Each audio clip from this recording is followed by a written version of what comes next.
तो दुनिया के अलग अलग हिस्सों में कैसे जंगी मैदान बने हुए हैं और जमकर बारूद बरस रहा है, ये आपने देखा। लेकिन रूस यूक्रेन के बीच क्या जंग खत्म होने के कोई आसार हैं?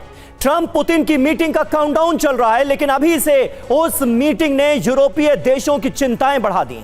15 अगस्त के दिन पुतिन पूरे लाव लश्कर के साथ अलास्का के एंकरेज शहर पहुंचेंगे, जहां पुतिन और ट्रंप के बीच रूस यूक्रेन जंग में युद्ध विराम को लेकर वार्ता होगी। बाकायदा इसके लिए पुतिन ने अपना ब्लूप्रिंट भी तैयार कर लिया है, जिसमें कई ऐसी शर्तें हैं जिसे लेकर ज़ेलेंस्की कभी राजी नहीं होंगे। हालांकि खुद ट्रंप भी कह चुके हैं कि पुतिन के साथ वार्ता में सब ठीक भी हो सकता है और बिगड़ भी सकता है, यानी या तो युद्ध विराम होगा या फिर जंग और भड़केगी।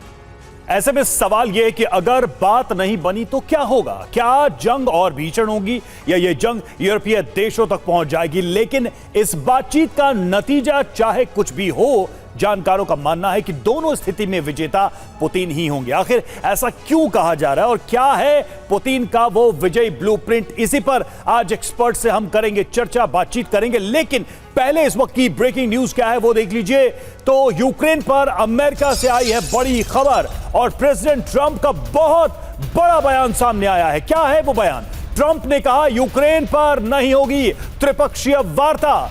ट्रंप ने कहा कि त्रिपक्षीय वार्ता इस मुद्दे पर नहीं होगी। रूस और वार्ता को लेकर ट्रंप ने कई संकेत दिए हैं। इसका मतलब क्या है? इसका मतलब सीधा सीधा यह बनता है कि ट्रंप चाहते हैं कि इस पूरे मामले को वही सुलझाएं, वही बातचीत करें और वही निर्णय लें।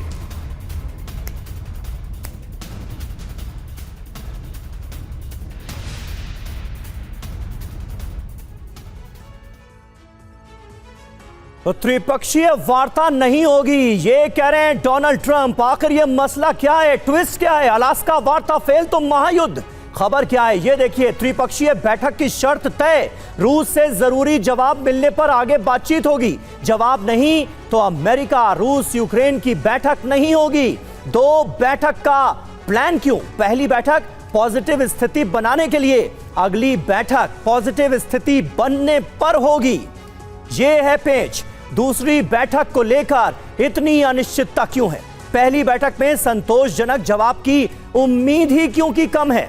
अब क्रेमलिन क्या चाहता है ये आप जरा जान लीजिए। पहली बैठक के बाद अगली बैठक रूस की धरती पर हो, ये क्रेमलिन की चाहत है। अलास्का में 48 घंटे बाद क्या होगा? ट्रंप पहले रूस का रुख और यूक्रेन की योजनाएं समझेंगे। अगर रूस स्पष्ट प्रस्ताव नहीं देगा तो त्रिपक्षीय वार्ता नहीं होगी।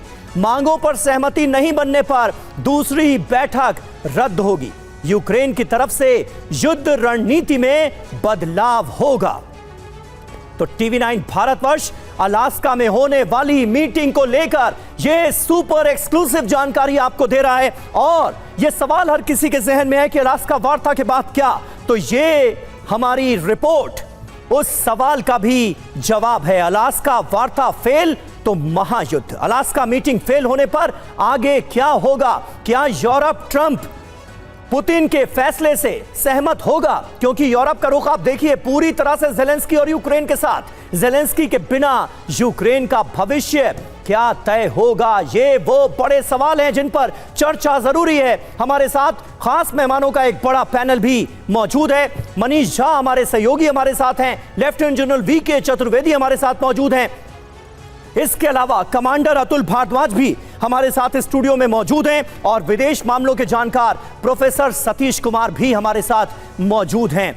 मनीष, यानी आगे की प्लानिंग तो की गई है, लेकिन सब कुछ निर्भर इस बात पर करेगा कि अलास्का में ट्रंप और पुतिन के बीच होने वाली मीटिंग पॉजिटिव रहे, तभी तो बात आगे बढ़ेगी। लेकिन अभी तो वो मीटिंग भी पॉजिटिव रहेगी या नहीं रहेगी, इसको लेकर बड़ा संशय है। जो बयानात सामने आ रहे हैं उसमें नेगेटिविटी हावी होती हुई नजर आ रही है। बिल्कुल सही कहा आपने। मैं अक्सर कहता हूं कि रूस और यूक्रेन के युद्ध को आप महाभारत के संदर्भ में देख सकते हैं। और हालांकि यहां पर यह कहना मुश्किल है कि कौन सा पक्ष कौरव है, कौन सा पक्ष पांडव है, लेकिन युद्ध से पहले, महाभारत के युद्ध से पहले जैसे भगवान श्री कृष्ण गए थे एक आखिरी बात करने के लिए, तो कलयुग में भगवान तो नहीं आएंगे, लेकिन उन्होंने बुद्धि दी है कि एक आखिरी मौका है कि दोनों सुपर पावर उस महायुद्ध को होने से रोक लें, लेकिन बात बनती दिख नहीं रही है, क्योंकि दोनों ही पक्ष की अपनी अपनी शर्तें हैं और दोनों में से कोई भी उसके लिए कॉम्प्रोमाइज नहीं करेगा। रूस, जब तक कि अमेरिका और पश्चिमी देश ये नहीं मान लेंगे कि हम नाटो को पीछे ले जाएंगे, तब तक रूस नहीं मानेगा। वहीं दूसरी तरफ यूक्रेन को और पश्चिमी देशों को यह शर्त नहीं मंजूर है कि रूस के पास जो 5 गांव, और इत्तेफाक भी देखिए, उस वक्त भी भगवान श्री कृष्ण ने कहा था कि अगर आधा राज नहीं तो ये 5 गांव मेरे साथ रहने दो, और यहां भी 5 राज्य हैं, क्रीमिया, डोनेट्स्क, खेरसॉन, ज़पोरिज़िया और लुगांस्क। तो इन 5 राज्यों को रूस किसी भी हालत में एक्सचेंज नहीं करेगा, यूक्रेन को देगा। तो ऐसी स्थिति में लग तो यही रहा है कि इस बातचीत का नतीजा कुछ नहीं निकलने वाला है, और आखिरकार वो महायुद्ध जिसकी बार बार चर्चा हो रही है, वो 15 अगस्त यानी 24 घंटे बाद उसकी पटकथा लिखी जाएगी। टीवी 9 भारतवर्ष इस मीटिंग को लेकर, इस वार्ता को लेकर सुपर एक्सक्लूसिव जानकारियां अपने दर्शकों को दे रहा है। और देखिए, अहम खबर है, सूमी में रूसी सैन्य पोस्ट पर यूक्रेन की एयर स्ट्राइक हुई है। यूनावकिवका में हैमर गाइडेड बॉम्ब से किया गया अटैक। रूस के असॉल्ट ग्रुप को इस हमले में भारी नुकसान हुआ है।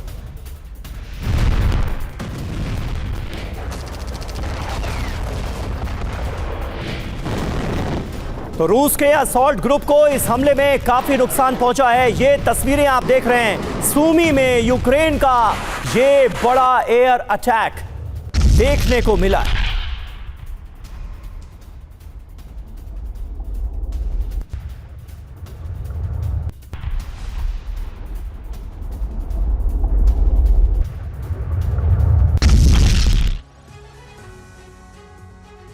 तो देखिए, अलास्का मीटिंग से पहले कोalition ऑफ द विलिंग की बड़ी बैठक हुई है। ज़ेलेंस्की समेत यूरोप और ब्रिटेन के लीडर ऑनलाइन शामिल हुए। मीटिंग के बाद कोalition ऑफ द विलिंग की मांग युद्ध विराम के बाद ही बातचीत संभव है। तो पहली शर्त तो एक तरीके से रख दी गई है इन यूरोपीय देशों की तरफ से, नेटो मेंबर्स जो कि कोalition ऑफ द विलिंग का हिस्सा हैं, कि पहले युद्ध विराम हो, फिर इस पर कोई बातचीत हम करेंगे। तो अलास्का से पहले कोalition ऑफ द विलिंग का प्लान तैयार है। क्या है प्लान, जरा उसको भी हम समझने की कोशिश करते हैं। ये 4 ब्रेकिंग न्यूज हम आपके सामने रख रहे हैं इससे जुड़ी हुई। पहली कि ट्रंप की शांति पहल को समर्थन दिया गया है। 6ठी बैठक में ट्रंप का समर्थन किया गया है। ये जो कोशिश की जा रही है ट्रंप की तरफ से, उसको सपोर्ट किया गया है। दूसरा, शांति की शर्त रखी गई है। शांति का रास्ता यूक्रेन की भागीदारी से तय होगा। यह अपने आप में एक मुश्किल से शर्त है कि यूक्रेन को उसमें भागीदार बनाया जाए, और वार्ता युद्ध विराम के बाद ही संभव है, क्योंकि युद्ध विराम नहीं हो तो वार्ता भी नहीं हो सकती। तीसरा यह है कि तीसरी खबर जो हम आपको बता रहे हैं, ड्रोन उत्पादन और हथियारों की खरीद, जिसमें ज़ेलेंस्की ने ड्रोन निर्माण के लिए मदद मांगी है इन सभी देशों से, और अमेरिकी हथियार खरीदने का आग्रह भी किया गया है ज़ेलेंस्की की तरफ से। तो एक के बाद एक ये देखिए, इस मीटिंग से जुड़ी खबरें हमने आपको बताई, और ये चौथी ब्रेकिंग इंटरनेशनल सहयोग पर सहमति बनी है। यूक्रेन, यूरोप और अमेरिका के बीच सहयोग बढ़े, ये कोalition ऑफ द विलिंग की इस बैठक में विचार रखे गए हैं, तय किया गया है। तो कोalition ऑफ द विलिंग है क्या, इसको भी आप समझिए कि इसको बनाया क्यों गया है ऐसे समय में जब नाटो को लेकर पहले से ही इतने सारे सवाल रूस के रहे हैं। तो कोalition ऑफ विलिंग क्या है, जल्दी से ये समझिए। यूक्रेन को सैन्य मदद करने वाले देशों का यह गठबंधन है। सबसे पहले ब्रिटिश पीएम ने गठबंधन की बात की, और गठबंधन का मुख्यालय पेरिस में बनाया गया। बड़े जनरल की कमान में पेरिस में रणनीति बनी, और इसी कोalition ऑफ द विलिंग की यह बैठक थी। इस बैठक में ये सारी बातें कही गई हैं। कुछ एक ऐसी शर्तें हैं जो मुझे नहीं लगता कि पुतिन के लिए आसान होगा स्वीकार करना। चतुर्वेदी सर, अब बात यह है, यूक्रेन को भागीदार बनाया जाए, और ट्रंप कह रहे हैं कि तीसरी कोई पार्टी हो ही ना इसमें। तो कुल मिलाकर ये जो शर्तें हैं कि सीज फायर हो तब हम बातचीत करें, युद्ध विराम हो तब बातचीत करें, और यूक्रेन हर बातचीत की टेबल पर मौजूद हो, क्या ये ऐसी शर्त है जिसको पुतिन कभी नहीं मान सकते? रवि, कोई भी जो समझौता होगा उसमें ज़ेलेंस्की का ना होना ये नामुमकिन है।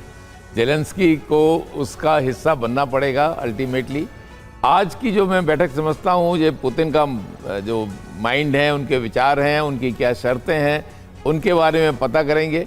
और उसके बाद उनसे उनको जो डिमांड्स हैं उस पर थोड़ा नीचे लाने की कोशिश करेंगे, जिससे कि कोई एक बीच का रास्ता मिल जाए। जब बीच का रास्ता मिल जाएगा तब जरूर जेलेंस्की को बुलाया जाएगा और ये तीनों देश एक साथ मिलकर तब कहीं कोई किसी प्रकार का समझौता हो सकता है। नहीं, मेरा सर सवाल इसलिए था कि जेलेंस्की की सक्रिय भूमिका रहेगी या सिर्फ हस्ताक्षर करने के लिए बुलाया जाएगा? क्योंकि अगर उनको अधिकार देकर टेबल पे बुलाया जाएगा तो कहां बातचीत आगे बढ़ेगी? ये बहुत महत्वपूर्ण प्रश्न आपने रेज किया है।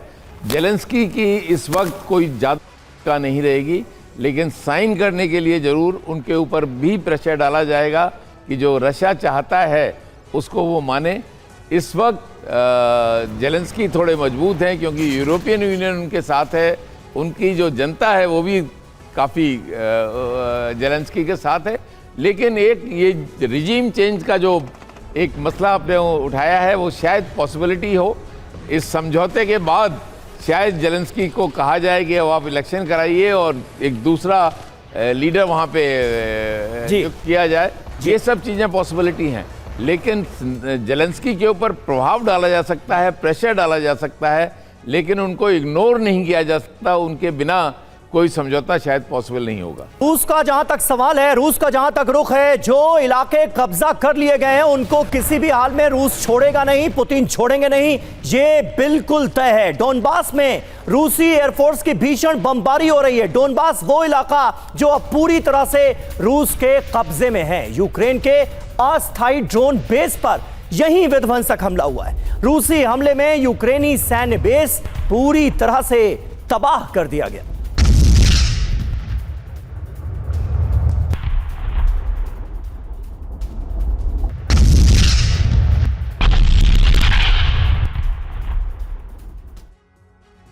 और इधर ब्रियांस्क में रूस के बड़े ऑयल डिपो पर अटैक किया गया। यूक्रेन ने मिसाइल से ऑयल डिपो पर हमला किया।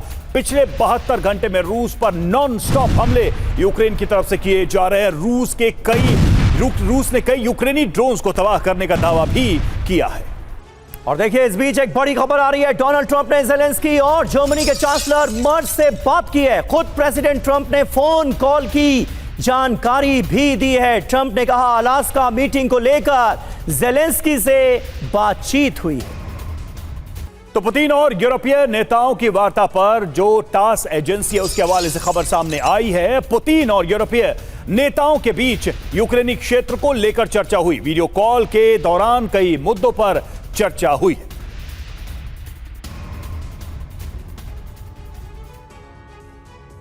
तो ये है अलास्का मीटिंग से पहले ट्रंप अलर्ट। यूरोपीय नेताओं से बातचीत की गई है, यूक्रेन के क्षेत्रों पर चर्चा हुई है। यूरोपीय नेता और ट्रंप ने वीडियो कॉन्फ्रेंस से यूक्रेनी क्षेत्रों से जुड़े मुद्दों पर बात की है। अलास्का के बाद दूसरे राउंड के आसार हैं। अलास्का सम्मेलन की सफलता के बाद ही दूसरी बैठक की उम्मीद है। त्रिपक्षीय वार्ता का प्लान, अलास्का बैठक सफल रही तो ट्रंप, पुतिन और जेलेंस्की के साथ वार्ता करेंगे। चौथा, रूस को चेतावनी, अलास्का में समझौता नहीं हुआ तो रूस के खिलाफ गंभीर फैसले होंगे। तो आप देखिए, एक तरफ वो कह रहे हैं कि सफल होगा, दूसरी तरफ वो कह रहे हैं कि सफल नहीं भी हो सकता। और उस स्थिति में चैलेंज और चेतावनी भी पुतिन को दे रहे हैं ट्रंप। बिल्कुल। और देखिए, दूसरे दौर की वार्ता पर जर्मनी से भी एक बड़ी खबर आ रही है। यूरोप या मिडिल ईस्ट में हो सकती है दूसरे दौर की वार्ता। क्रेमलिन दूसरे दौर की वार्ता रूस में ही चाहता है। यूरोपीय नेताओं और ट्रंप के बीच लोकेशन को लेकर भी बात हुई है।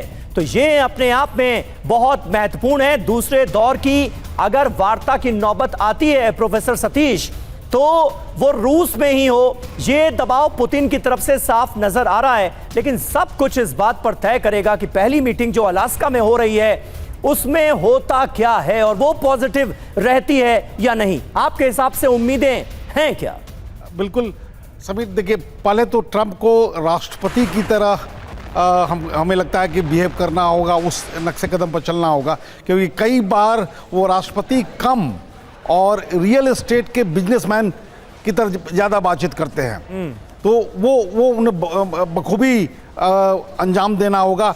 बाइडेन को, बुश को और ओबामा को बदनाम करने की जो आज की समस्या है इसके लिए ये अमेरिका के 3 राष्ट्रपति हैं, उस पर वो ज़्यादा जोर देते हैं बनिस्बत की उन्होंने जो कहा था राष्ट्रपति बनने के पहले, उस पर वो कितना अमल करते हैं वो भी उतना ही महत्वपूर्ण है। अब दूसरी महत्वपूर्ण बात यह है कि यूरोपियन यूनियन के जितने तमाम देश हैं, जिसमें 2 महत्वपूर्ण देश जर्मनी और फ्रांस, आर्थिक रूप से भी और सैनिक रूप से भी, क्या अमेरिका के बिना अगर वार्ता विफल होती है और वार्ता के विफल होने के बाद वो किस हद तक जेलेंस्की की मदद कर सकते हैं, उनके भी अपने सीमित दायरे हैं। तो वैसी स्थिति में जो सबसे महत्वपूर्ण संकट आने जा रहा है वो यूक्रेन के राष्ट्रपति जेलेंस्की के सामने आने जा रहा है, क्योंकि उनके पास विकल्प दिन प्रतिदिन क्षीण होते जा रहे हैं, कमजोर होते जा रहे हैं। नहीं सर, लेकिन अगर पुतिन के साथ वार्ता ही विफल हो जाएगी तो फिर तो अमेरिका ही यूक्रेन के साथ खड़ा हो जाएगा। हाँ, ये बात सही, लेकिन ये युद्ध अपने अंतिम पड़ाव पर है।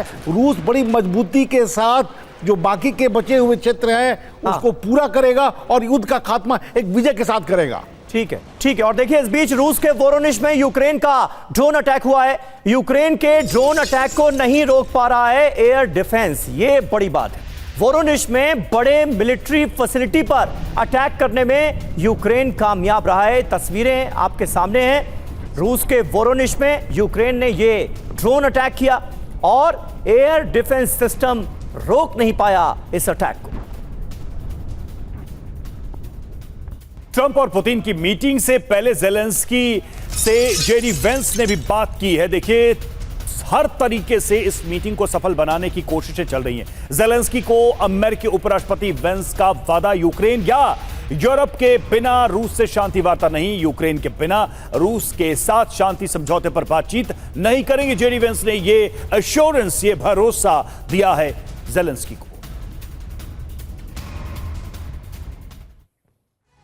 और देखिए, जेलेंस्की के बिना नहीं होगी कोई शांति डील। अमेरिका यूक्रेन के बिना रूस के साथ शांति वार्ता नहीं करेगा। ईयू और यूक्रेन की मौजूदगी में रूस के साथ शांति डील होगी, ये जेडी वेंस कह रहे हैं। जेलेंस्की और यूरोपीय यूनियन को डर था कि ट्रंप कहीं उनके बिना कोई डील ना कर लें। जेडी वेंस ने एक तरह की क्लैरिटी दी है इस मसले को लेकर। जेडी वेंस ने जेलेंस्की से कहा कि आपके बिना कोई शांति समझौता नहीं होगा, चिंता मत कीजिए। यूक्रेन के मुद्दे पर कल अलास्का में ट्रंप और पुतिन की मीटिंग होनी है और उससे पहले जेडी वेंस ने ये अहम भरोसा जेलेंस्की को दिलाया है। और इस बीच देखिए, शांति वार्ता से पहले एक और बड़ी खबर सामने आ रही है।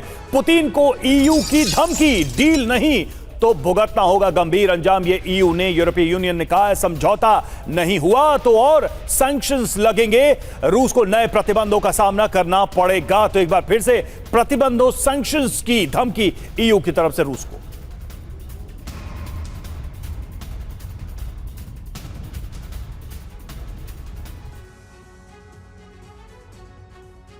तो रूस को यूरोप की फाइनल वार्निंग। अलास्का मीटिंग से पहले यूरोपीय यूनियन ने पुतिन को धमकाया, रूस युद्ध रोकने पर सहमत नहीं हुआ तो गंभीर परिणाम होंगे। सीज फायर करे या नतीजा भुगतने को तैयार रहे रूस को बिना शर्त सीज फायर करना होगा। ब्रिटिश पीएम कीर स्टारमर ने कहा नए प्रतिबंध के लिए रूस तैयार रहे। तो प्रतिबंधों की चेतावनी एक बार फिर से ईयू की तरफ से, यूरोपीय देशों की तरफ से पुतिन को। और वहीं देखिए, इस बीच एक अहम डेवलपमेंट और हुआ है। फ्रेडरिक मर्ज ने राष्ट्रपति ट्रंप से बात की है। यूक्रेन के सम्मान से समझौता नहीं होना चाहिए, ये कहा है मर्ज ने। यूक्रेन में पहले युद्ध विराम हो, यूक्रेनी सुरक्षा हितों की रक्षा की जानी चाहिए, ये साफ तौर पर उनकी तरफ से कहा गया है। भारद्वाज सर, अब सवाल यह है कि ऐसी धमकियों का कोई अर्थ रह जाता है क्या तब जब पहले ही यूरोप, अमेरिका ने न जाने कितने सैंक्शंस रूस पे लगाए और रूस न सिर्फ सरवाइव कर रहा है बल्कि अपर हैंड है इस पूरे सिनेरियो में रूस का आज, पुतिन का आज। देखिए रवि, अगर आप देखेंगे तो इसमें बड़ी क्लियर 2 बातें नज़र आ रही हैं हमको। जो ये पूरा डिस्कोर्स और डिस्कशन चल रहा है अलास्का को लेकर, इसमें एक तो है सीज फायर और दूसरा है सैंक्शंस।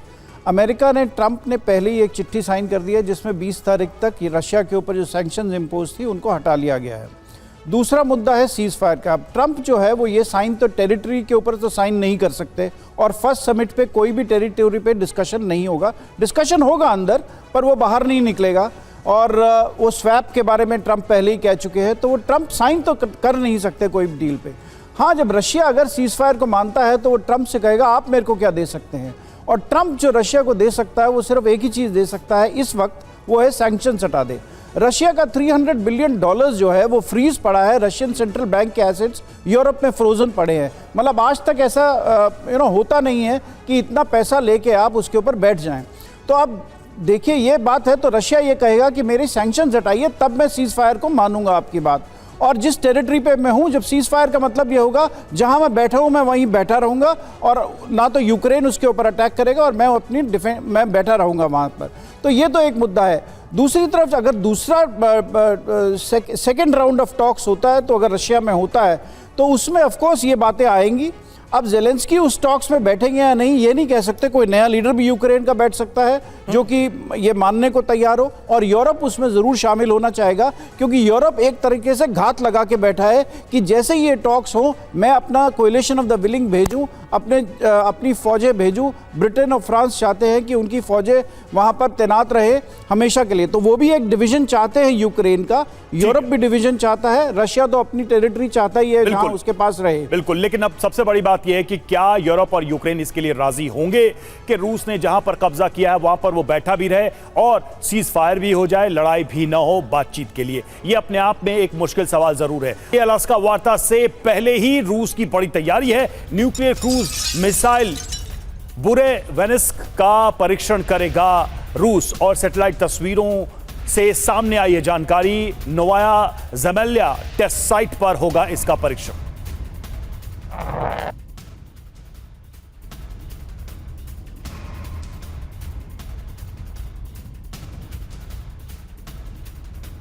तस्वीरें देखिए सामने आई हैं। परीक्षण जो स्थल है उसकी सैटेलाइट पिक्चर्स सामने आई हैं, और ये सब देखिए वार्ता से ठीक पहले बड़ी तैयारी हो रही है। ये अपने आप में एक विनाशकारी मिसाइल है, खतरनाक मिसाइल है, न्यूक्लियर क्रूज मिसाइल है जिसका परीक्षण करने की तैयारी कर रहा है रूस। जी हां, बुरेवेनिस्क मिसाइल आखिर है क्या, इसके बारे में आपको बता देते हैं। विशेषता देखिए, परमाणु संचालित क्रूज मिसाइल है ये।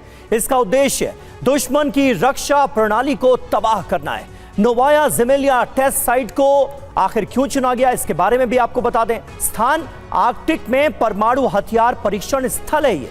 नए संकेत ये मिल रहे हैं कि तस्वीरों से लॉन्च तैयारी के संकेत सीधे सीधे मिले हैं। जो सैटेलाइट पिक्चर्स हैं वो इसकी गवाही दे रही हैं। समय का राजनीतिक महत्व भी है। ये जो टाइमिंग है ये अपने आप में बहुत इंपॉर्टेंट है। तैयारी ऐसे समय में हो रही है जब ट्रंप बातचीत के लिए तैयारी कर रहे हैं। अमेरिका और उसके सहयोगियों को रणनीतिक संदेश भी देने की कोशिश की जा रही है। अब सवाल ये है कि ये सारे जो जेस्चर्स हैं, ये पोस्चर्स हैं, इन सब से इस मीटिंग पर कैसा प्रभाव पड़ेगा। इंतजार पूरी दुनिया को समीर है कि अलास्का में आखिर क्या निकलकर सामने आए। बिल्कुल, अपने तमाम खास मेहमानों का शुक्रिया अदा करना चाहेंगे हमारे साथ इस चर्चा में हमें ज्वाइन करने के लिए।